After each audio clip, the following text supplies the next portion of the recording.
Começa agora Descobrindo a Revista Espírita. Os fatos, os fenômenos, as análises que auxiliaram Allan Kardec a consolidar os alicerces do Espiritismo. Descobrindo a Revista Espírita. Pesquisa e apresentação, Luiz Armando de Freitas Ferreira.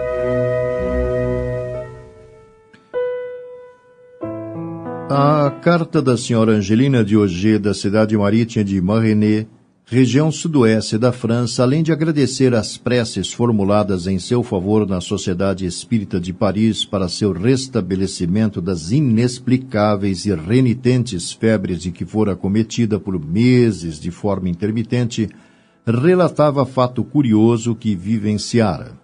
Informada da visita do pai para passar alguns dias em sua casa, reservou e mobiliou um quartinho para ele, desejando que ninguém dormisse ali antes.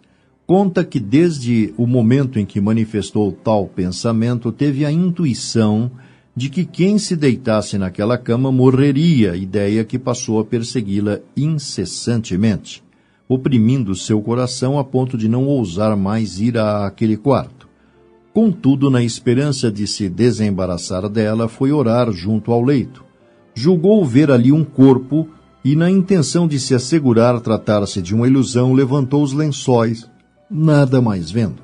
Refletindo tratarem-se esses pressentimentos de ilusões ou resultado de obsessões, no mesmo instante ouviu suspiros como de uma pessoa que morre, sentindo sua mão direita apertada fortemente por mão quente e úmida, saindo do corpo para não mais adentrá-lo. Durante 6 meses foi atormentada por este triste aviso e quando finalmente seu pai chegou, caiu doente, morrendo ao cabo de 8 dias, emitindo os últimos suspiros da mesma forma que vira, segurando e apertando-lhe a mão direita do mesmo modo antevisto. Tal perda, evidentemente, causou-lhe intensa dor, tanto maior quando recordava do aviso recebido ao qual não dera crédito.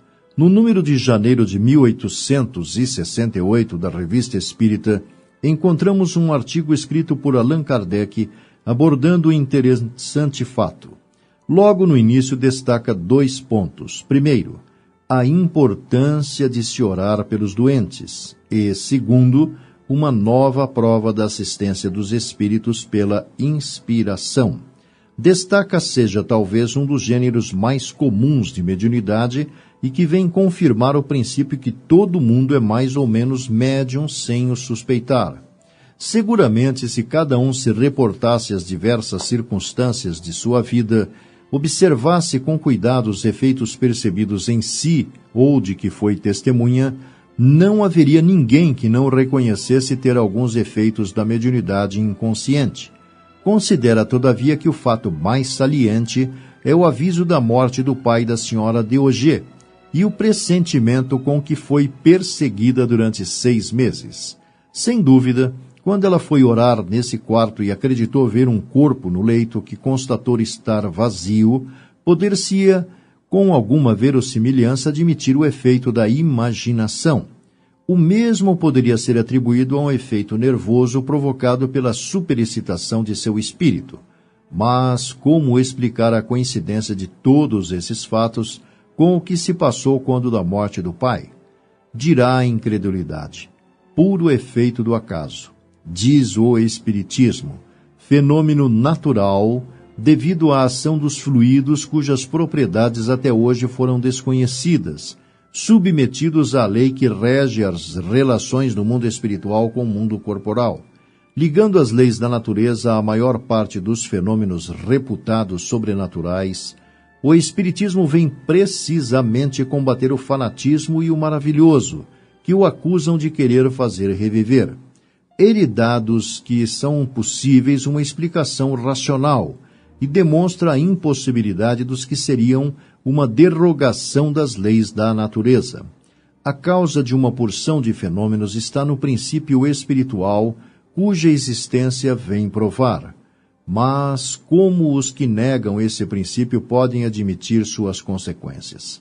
Aquele que nega a alma e a vida extracorporal não pode reconhecer seus efeitos. Se o pai da senhora Auger tivesse morrido sem que ela o soubesse, na época em que sentiu os efeitos de que falamos, esses efeitos se explicariam da maneira mais simples. Desprendido do corpo, o espírito teria vindo avisá-la da sua partida deste mundo e atestar sua presença por uma manifestação sensível com a ajuda do seu fluido perispiritual. Isso é muito frequente. Compreendemos perfeitamente que aqui o efeito é devido ao mesmo princípio fluídico, isto é, a ação do perispírito. Mas, como a ação material do corpo que ocorreu no momento da morte pôde produzir-se identicamente 6 meses antes dessa morte, quando nada de ostensivo, doença ou outra causa podia fazê-lo pressentir. Eis a explicação a respeito dada na Sociedade de Paris. O espírito do pai dessa senhora, em estado de despreendimento, tinha conhecimento antecipado de sua morte, da maneira por que ela se realizaria. Sua visão espiritual, abarcando certo espaço de tempo, lhe mostrou a coisa como presente, embora no estado de vigília não conservasse qualquer lembrança.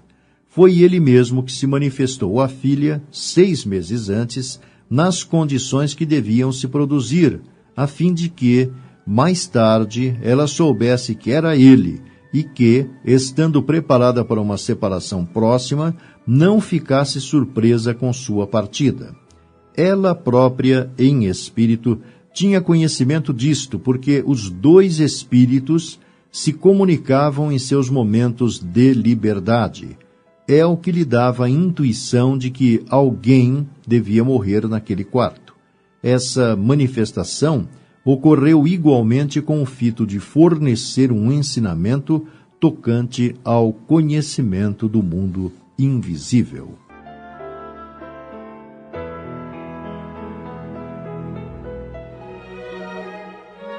Você ouviu